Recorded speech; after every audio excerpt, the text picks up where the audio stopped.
In this 11th lecture in our series, we discuss the theory of Sigmund Freud. Freud was born on May 6, 1856.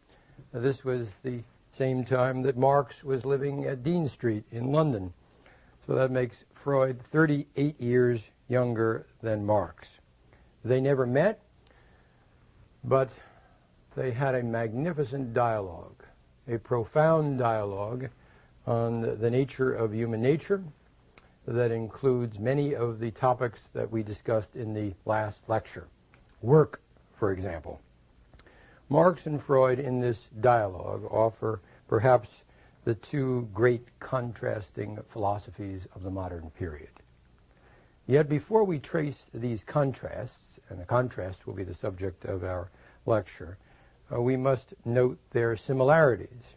Both were born in the 19th century into Jewish families with strong Judaic traditions, and yet both distanced themselves from that tradition and eventually offered powerful critiques of all religion. Freud scorned religion as a pathetic, infantile neurosis. He uses the strongest possible language in Civilization and Its Discontents. And he would have agreed with Marx's famous characterization of religion, that religion is the opium of the masses. Both Marx and Freud were heavily influenced by Germanic culture. Marx, as we saw, was educated at the universities of Bonn and Berlin. Freud grew up in Vienna, Austria, and was educated at the University of Vienna. Both then wrote their original work in German, and they saw themselves as part of that rich tradition of ideas. And yet both viewed their own philosophies as highly original, as expounding new scientific theories of human nature in society. Freud was, of course, a physician, and he had a claim to science, a strong one. But Marx also believed that he was a social scientist and spoke often about how his philosophy of history had a strong scientific empirical base. So both of them then appealed strongly to the idea, the aura, the ideal of science.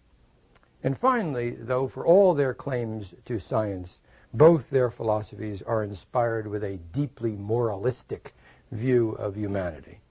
They are both visionaries in their deeply different ways, both moral prophets, we might say, as passionate as the great Hebraic biblical prophets of old that I mentioned in the last lecture on Marx. The first great contrast between Marx and Freud is with their attitude towards humanity, an attitude that carries over to their perspectives on history. Marx, as we saw, was profoundly an optimist. He believed that however alienated we are now, and of course we are profoundly alienated, nevertheless a bright new dawn is coming with communism. The end of all alienation then is just around the corner, after a class struggle. I smile at that point because I was reminded of it by a member of the audience, and that should testify to the fact that I do learn from these question and answer sessions that follow each one of these lectures, and I wish that all of you in our listening audience could be a part of those as well. Marx envisaged then as an idealist and an optimist a new class-less society. Freud, on the other hand, is deeply pessimistic. And one thing that strikes me about Freud is that he repeatedly calls himself a pessimist. That is, it's often the case that people are pessimistic, but if you confront them and say, well, you're really not pessimistic, they'll say, no, of course I'm not pessimistic. It's such a pejorative term. But Freud is right up front and says, yes, I am a pessimist. And he believes that life is, from a pessimistic point of view, inevitably, inexorably filled with pain, lots of it. That suffering is overwhelming. Unhappiness is far, far easier to obtain than happiness. And that in the future, we're likely to have more and more of the same, that is, unhappiness. There is no bright new dawn. There is only continuing darkness and we must face up to it. Now, this grim tale begins with his analysis of the human personality. Like Marx, he has a theory of human nature that sets forth a conception of the self divided in three parts. This notion of the three-part or tripartite self goes back to Plato. It actually, as you remember from our very first lecture, goes back to the Hindus. But it was Plato in the Western tradition that set it forth most forcefully, recall, and that is that every self, every psyche, every personality has three parts from Plato's point of view. First, intelligence, intellect, wisdom, and then second, spirit or courage, and then third, desire or appetite. Marx, as we saw last lecture, has the concept of the tripartite self and the natural man, the alienated man, and the species self or species being. Well, Freud has his own conception of the tripartite self to counter Marx's. And the conception, as you probably know because the language is so familiar to us, is that of the id, the ego, and the superego. As we look at each one of these theories, that is, as we will, the theory of the id, the theory of the ego, and the theory of the superego, we'll be contrasting implicitly or explicitly Marx's and Freud's theories. But overall, it seems to me, Marx's concern is with the cash nexus and how it impacts on each one of these selves or parts of the self, whereas Freud's theory is with the, as I like to say, bash nexus, that is, the force is not of money but of aggression and a lust for aggression. Freud's theory, then, of the tripartite self is this. The first part is the id, which is defined by Freud as a bundle of instincts aiming only at gaining pleasure and avoiding pain. Unlike Marx, Freud believes then that this natural self is and always will be dominant, primarily because it exists as the unconscious part of our personality, and we can never know fully, never, even after 17 years of therapy. How many years has Woody Allen had now? I remember when he spoke last about his years of therapy, it was something like 17 or 18, but that was some time ago. We can have any amount of therapy, and we will still not be able to understand fully the depth of our unconscious self. That unconscious self, or the id, is represented above all by the forces, as I said, of aggression. It's the spoiled brat in our personality. It is endlessly demanding, it's impulsive, it's irrational, it's antisocial, it is selfish, it's pleasure-seeking, and it is not concerned at all, Freud emphasizes, with contradiction. That is, the ego, or the reasonable part of the personality, will say to the id, look, you can have, if you wish, because the id is all-powerful, you can have this or that, or perhaps you prefer that or those, and the id responds back, I want that and that and that and that, and I want it now. There is no sense of contradiction. I want it all.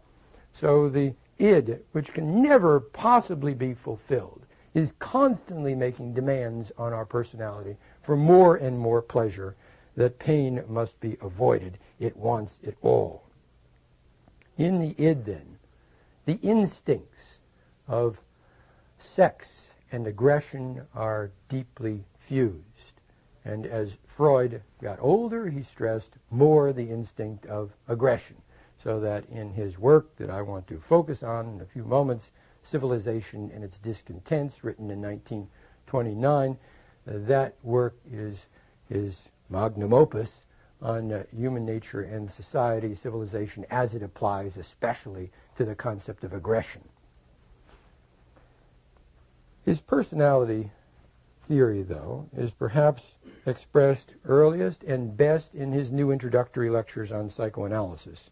So let's go to some of his own words about the id as he describes it. The id, he says, is the dark, inaccessible part of our personality. We call it a chaos, a cauldron full of seething excitations. It is filled with energy reaching it from the instincts, but it has no organization, no collective will, only a striving to bring about the satisfaction of the instinctual needs subject to the observance of the all-powerful pleasure principle. The logical laws of thought don't apply to the id. And this is true above all, as we said, of the law of contradiction. So contrary impulses exist side by side without canceling each other out or diminishing each other. The id knows then no judgment of moral value, no good, no evil. Instinctual cathexes or drives seeking discharge, that in our view is all there is to the id.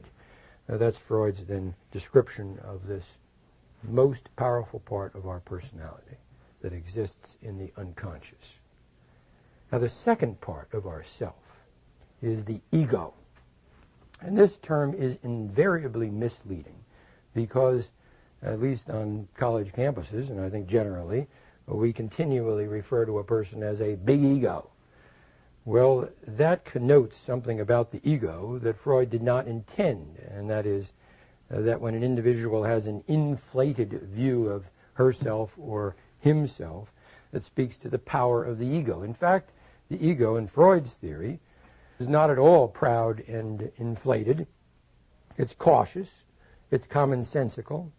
It tries to restrain both the id and the superego. If the id is guided as it is by the pleasure principle, then the ego follows the reality principle because it's turned outward or concerned with the external world of objective reality. If the id is the brat in our personality, the ego comes across as the wimp. That is, it's reasonable, it's modest, but it's above all weak relative to the other parts of the personality. Therefore, it is, at the end of the day, ineffective. It's incapable of containing the demands of the id, but also the demands of the superego. It struggles desperately to serve, as Freud says, three masters, by mediating between the wild and wishful world of the id and the restraints imposed by the superego and the external world.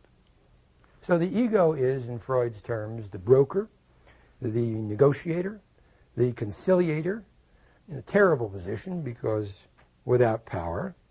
And so when the id makes its incessant and insatiable demands for sexual gratification or for total domination, then the ego attempts to assert its control.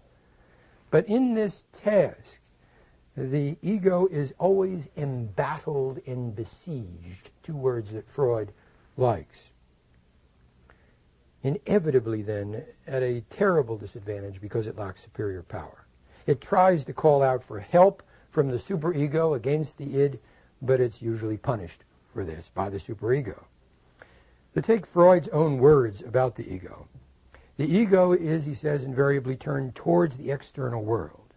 It's taken on the task of representing the external world to the id. Fortunately for the id, which would not escape destruction if in its blind efforts for the satisfaction of its instincts it disregarded that supreme external power of the outside world. The ego, then, is shaped by the reality principle. It stands for reason, for good sense, as opposed to the ids having stood for passion, the untamed passions of the self. Ego must, on the whole, carry out, then, the id's intentions, Freud says, and we're warned by a proverb against serving two masters at the same time. The poor ego has things even worse. It serves three severe masters and does what it can to bring their claims and demands into harmony with one another. Its three masters are, then, the external world, the superego, and the id. It tries to satisfy them simultaneously, or rather obey them simultaneously, and it's no wonder that it so often fails. It feels hemmed in on three sides, threatened by three kinds of danger, Freud says, to which, if it is hard-pressed, it reacts by generating more and more anxiety. Thus, the ego, driven by the id, confined by the superego, repulsed by reality, struggles to master its task of bringing about harmony among the forces and influences working in and upon it. And we can understand how it is that so often we cannot suppress a cry coming from our ego. Life life is not easy. Well, this is the grim struggle going on, and therapy, if it is to serve a constructive purpose, tries to reinforce our egos, tries to strengthen then that sense of reason within us. But therapy is confronted not only by the id, which would be plenty by itself, it also has to face the third component of the personality, and that is the superego. The superego is like the id in one key respect. It's totally irrational. But in all other respects, it's unlike the id, and it represents the id's main adversary within us, the other source of the internal conflict that is irremediable in our incurably split self. The superego is more powerful than the ego, but it's certainly less powerful than the id. It's the preacher, the stern parent of ourself, that deals primarily in guilt and in setting impossible standards of moral perfection. Parents are responsible for the creation of the superego. Society is, of course, always in the background, shaping what we feel and what we think, but the parents have the first go at the kid. And the parents then instill these feelings of guilt and what Freud calls the ego ideal, that is, standards of impossible perfection. We look on our children and we know that they can get not just an A average, but an A+ average in school. We know that they can score perfectly on the standardized tests, the SATs and the LSATs and the MCATs and all the others, because they are, after all, perfect. And we know that after they graduate from school, they will be able to make their mark in society, and history will wonder at them because, after all, they are our children. And so as we put that on our kids, they internalize those impossible expectations, and that is the ego ideal. So if the superego has these two parts, the conscience representing guilt on the one hand, and the ego ideal representing the impossible idealized expectations, these two parts are at one another as the carrot and stick in the personality. And in Freud's theory, the superego then manages to punish as well as to reward. If you strive to meet the unreasonable, the unreachable expectations imposed on you by your parents, then you will be in the state of constant pain and alienation that Freud sees as necessary. In these respects, then, the superego must, because it induces so much pain and suffering in trying to meet these expectations, must oppose the pleasure principle and the reality principle of the ego as well, always trying to enforce its own morality because it represents the morality principle. It represents, as Freud will say later in Civilization is Discontents, the force of the giant superego of civilization, and especially of religion. So with this analysis then of human nature, we approach Freud's main treatise of social theory, and that is Civilization and Its Discontents.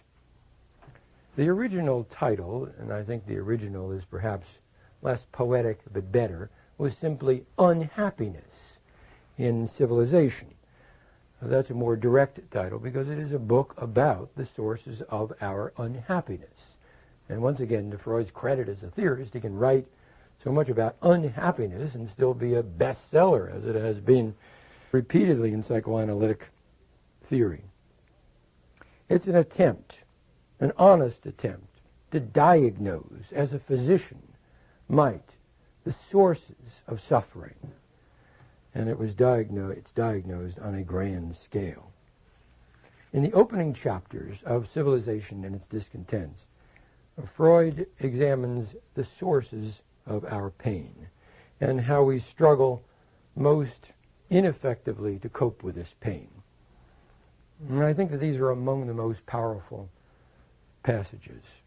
He begins by saying, life as we find it is too hard for us. He likes that line. He keeps coming back to it. Life is so hard. It brings us so many pains, so many disappointments, and impossible tasks. We're threatened in life with suffering from three directions. First, from our own body, which is doomed to decay and dissolution. Second, from the external world, which rages against us with overwhelming and merciless forces of destruction. And finally, from our relations to other people. The suffering which comes from this last source, from interpersonal relations, is perhaps more painful to us than any other. We tend to regard it as a kind of gratuitous addition, although it cannot be any less fatefully inevitable than the suffering which comes from elsewhere. It's this third source of suffering coming from personal relationships, their pain, the failure of personal relationships, that concerns Freud most. He says of this third form of suffering that we do not admit it at all. We cannot see why the regulations made by ourselves should not, on the contrary, be a protection and a benefit for every one of us. And yet, when we consider how unsuccessful we have been in precisely this field of prevention of suffering, a suspicion dawns on us that here, too, a piece of unconquerable nature may lie behind, this time a piece of our own psychical constitution. Let's review this theory where we're at now, because we want to get the full force of the pessimism and make sure that we have the thrust of Freud's theory. The personality theory itself is deeply pessimistic because we are, as we saw, locked into a state of psychic alienation from which we cannot possibly escape. We're not even aware of the depth of our unconscious, and so we cannot solve this continuing struggle between the id and the superego, not to speak of the struggle between the ego, the forces of reason, and the superego or the id. So that alienation, that split self is, and this is the term that Freud repeatedly uses, irremediable. There is no quick fix, there is no drug, there is no medical treatment of any kind to solve this basic psychic alienation. We are caught in this split self. And as we fight this pain, the one insisting on maximum pleasure, the other insisting on the repression of that pleasure, we are inevitably doomed to suffering. Now, given that basic problem, that our own personalities are working emphatically and dramatically against us, that problem is complicated by the nature of the world at large, in which we are necessarily put. And the nature of the world imposes on us, Freud says, three distinct forms of suffering. And note again what they are. I'm so impressed by the fact that Freud, who is at this time suffering from cancer of the mouth and jaw, and as his doctor Max Schur, who was with him throughout the last 12 years of his life, indicates that now in 1929, Freud, a heroic type suffering from the pain of cancer, will not take drugs himself except for aspirin in order to relieve the pain. He's suffering from the dissolution of his body, the first form of suffering that he points to. He can say that this is not the worst form of suffering that we have.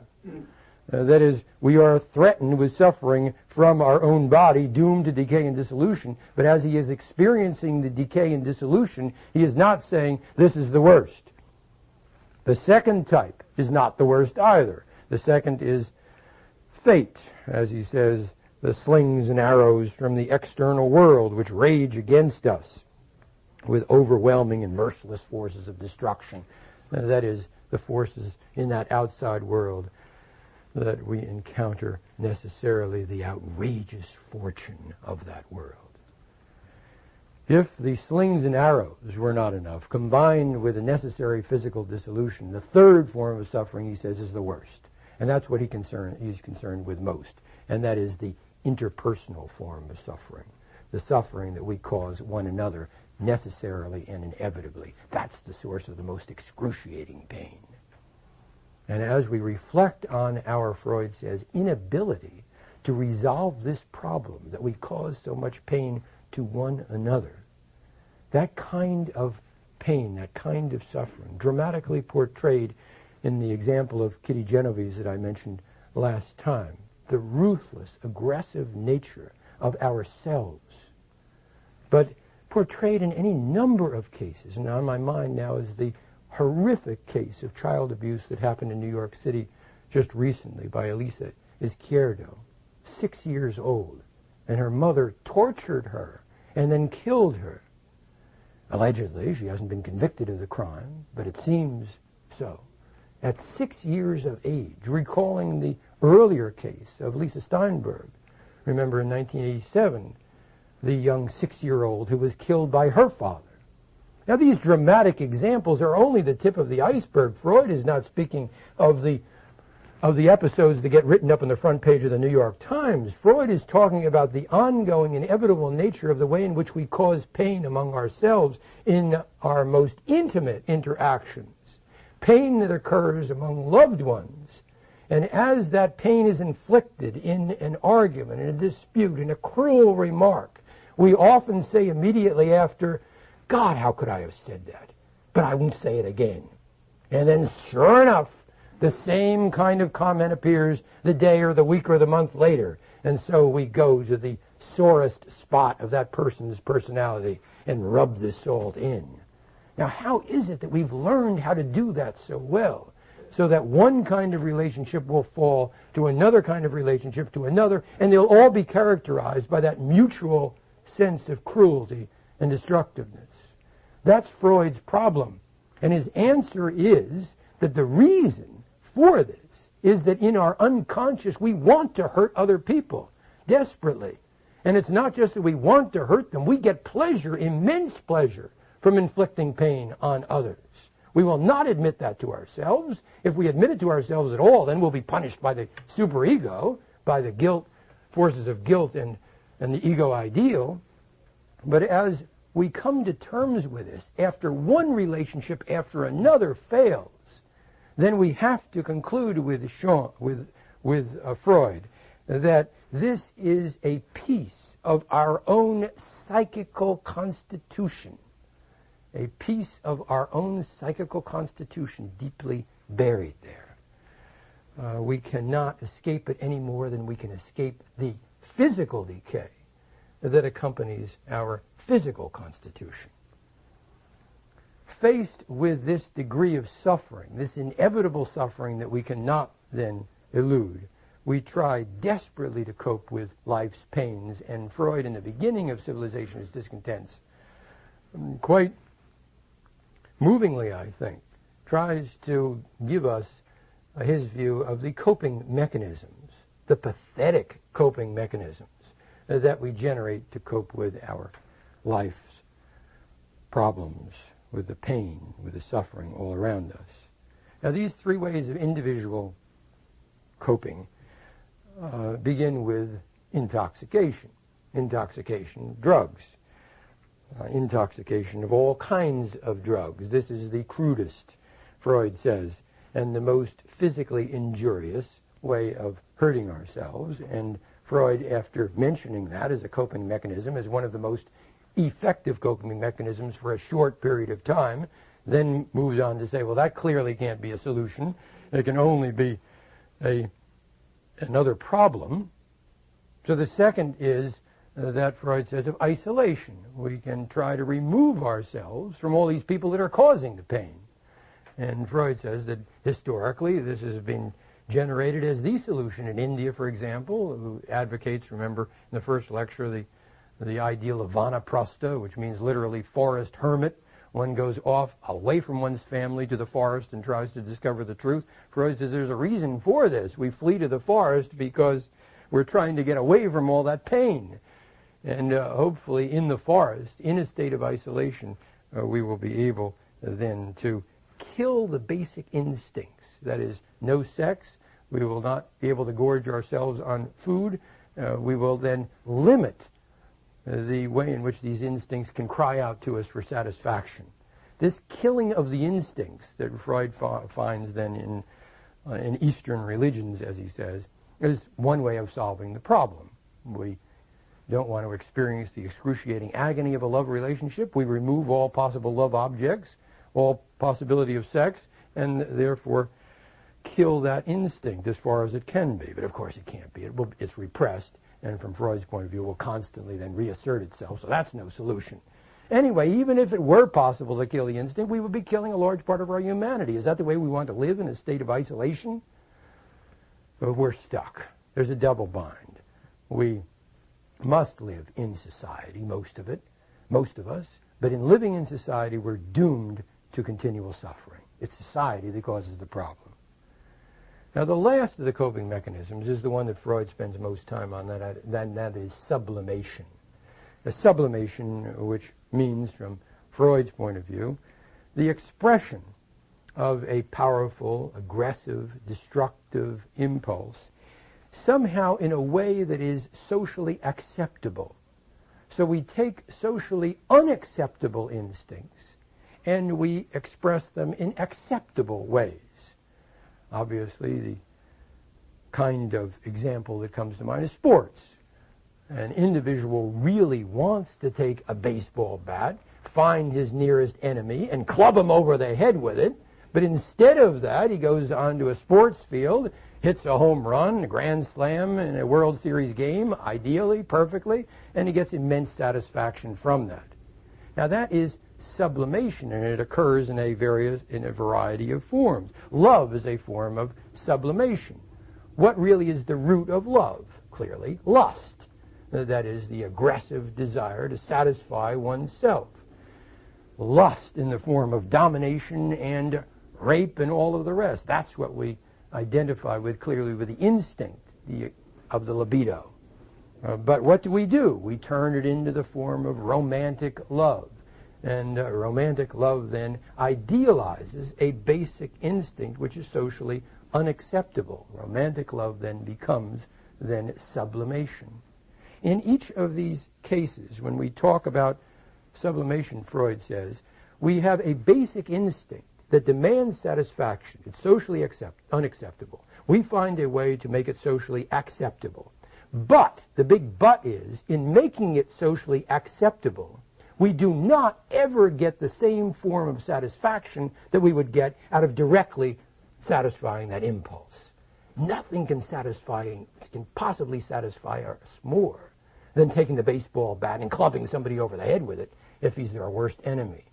Not even going into the arena, the stadium, and hitting that Grand Slam home run. The basic truth is this, that satisfaction of the primal instincts, of the aggressive instincts, is what we want. We sublimate. Work is another form of sublimation. We take our aggressive desire to dominate others and we turn it into a socially acceptable form. And Freud says that in some cases, that socially acceptable form of professional activity, perhaps a successful artist or a successful scientist, that socially acceptable form will be highly satisfying. But it can never be as satisfying as the direct satisfaction of that primal impulse. And even then, it is, Freud says, that kind of work open to only a few. That is, how many creative scientists or artists or people extremely successful in their professional activity can there be? For the most part, work is, Freud's point, direct opposition to Marx, seen as a plague and to be avoided like the plague. Most people, Freud says, are lazy and they do not want to work, and that is because they cannot sublimate through their work satisfactorily. So Freud is directly opposite from Marx on this point. He argues that, sure, there are cases of people getting a great deal from their work, but those people are few and far between. What we see for the most part, a vast humanity that is unsatisfied through its work, that is lazy, that wants then satisfaction through domination, but cannot find any way to dominate. For most people, the majority then, the ways of handling aggression in terms of these coping mechanisms are woefully unsuccessful. Aggression, therefore, spills into awesome violence and terrible unhappiness as a result of this violence. That is, in warfare, in revolt, in all of the aspects of the larger society that Freud now diagnoses when he turns from the micro to the macro. The micro is the individual, remember, on the couch, struggling to satisfy in some way, through sublimation, through intoxication, through love relationships, whatever, struggling to satisfy his demands for pleasure, his aggressive impulses. He fails to do this. Now, when enough individuals get together failing to do this, then it's expressed in macro form of a whole culture being terribly unhappy, unfulfilled, and above all, wanting to aggress on each other, on anyone around who seems that they can safely aggress on. So we move then Freud in Civilization's Discontents. I think this is the hallmark of his theory in the sense that he becomes a social and a political theorist at this point. He moves, we might say, from the couch to the culture, from the analysis of the individual, the micro, on the couch, to the analysis of a whole civilization in a state of profound discontent. At this point, we can clearly raise the question, is this legitimate? Can we move from the analysis of a person, even if he is right about his theory of the unconscious and the rest of the aspects of the personality, can we make this leap from the micro to the macro? And I think that's a legitimate question. But Freud makes it in Civilization's Discontents. In Chapter 5 especially, he insists that these truths that are set forth in a visual sense can also apply to a large group of individuals in a macro sense. And we have now the mass id in the majority of people demanding satisfaction, lusting for aggression and domination, and the mass of the moral codes in society, that is the large macro civilization representing the superego or the mass superego. We have then these two impulses, mass impulses vying with each other. The destructive, pleasure-seeking impulses of the mass of humanity against the moral codes of civilization and society, represented, as I said, in ethical systems and in religion. We are necessarily locked into this contest. And remember the basic theory, and that is that both of these forces of the mass id and the micro civilization, the macro superego rather, both of these forces are necessarily irrational. It's not that civilization is somehow going to save us from the aggressive instincts of humankind. So Freud represents then the voice of civilization in this sense, especially of religion. The great world religions have set forth in the same irrational voice as the superego impossible expectations, calls to conscience. Freud, I think, is at his best when he is deriding religion for setting forth utopian demands that cannot possibly be fulfilled, like love thy neighbor and love thine enemy. He takes these and analyzes them with a ruthless spirit of diagnosis, saying how, given our personalities, these could not conceivably succeed. But when the collective superego of civilization gives these commands, then to love thine enemy and love thy neighbor, the id screams back, not love thy neighbor, but kill him and love his wife instead, or rather rape the whole neighborhood. That's what the id speaks. And as it speaks that forth, as we often say, love thy neighbor but not thy neighbor's wife, that kind of adage, it speaks to the fact that Freud is right here, that it's an impossible dictum to set forth. And so he generalizes about the aggressive nature of the human species in clear and direct terms. This is what our most powerful force, the id, tells us.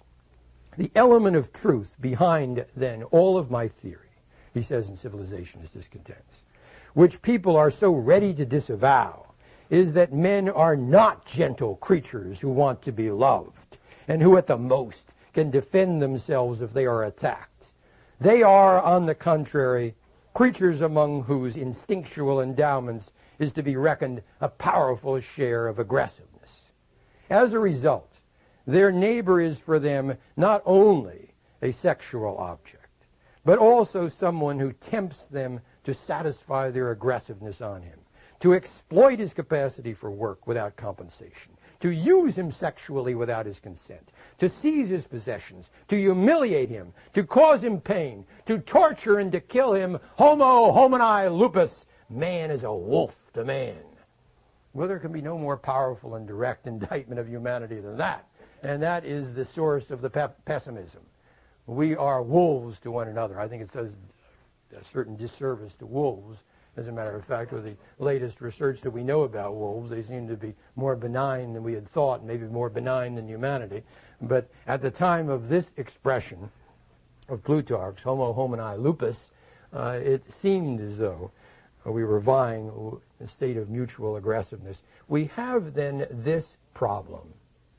And the problem is that while we idealize humanity, the very term humanity, in fact, humans are cruel and brutal, and warfare suggests the truth of that. Now, among the many conspirators or idealists who try to undermine this truth is Marx. And Freud has implicitly been arguing against Marx all the time, but now, at the end of Civilization is Discontents, he comes right to the point, and that is, he says, Marx, you are responsible for a lot of this by saying that we are all basically benign. If only the institution of private property were removed, we'd be able to enjoy a noble and a sinless life. Freud says, far from it. In abolishing private property, we deprive, if we could, the human love of aggression of one of its instruments. Private property is the means through which we express our aggression, and if we should be able to eliminate private property, we would find other means to register that aggression. Aggressiveness was not created by property. It reigned almost without limit in primitive times, when property was still very, very scanty. In fact, this is the truth. Aggression must form the basis of every relation of affection and love among people. Marx will not see that. It is always, he says, possible to bind together a considerable number of people in apparent love. And here he's certainly thinking of the emerging Nazi Reich. So long, he says, as there are other people left over to receive the manifestations of their aggressiveness. That is, it's all well and good to bind people in an erotic embrace of nationalism, so long as you have individuals around who will be scapegoats and they can take their aggression out. And here he comes, I think, to a moving part of Civilization Discontents when he concludes, in this respect, the Jewish people, scattered everywhere, have rendered most useful services to the civilizations of the communities that have been their hosts. But unfortunately, all the massacres of Jews in the Middle Ages did not suffice to make that period more peaceful and secure for their Christian fellows. A bitter, a sardonic comment on the services that the Jews have performed. We might surely say that Freud, who died in 1939 and could not have seen the concentration camps, would at least not have been surprised by Auschwitz. Freud would have seen that monstrous inhumanity and saw that it wasn't really inhumanity at all. It was humanity in its truest and most direct sense. And that is the indictment of humankind, with which we are stuck, which we now face. It's an indictment that says this: above all, be honest to ourselves, and then at least we will not be surprised by another Holocaust.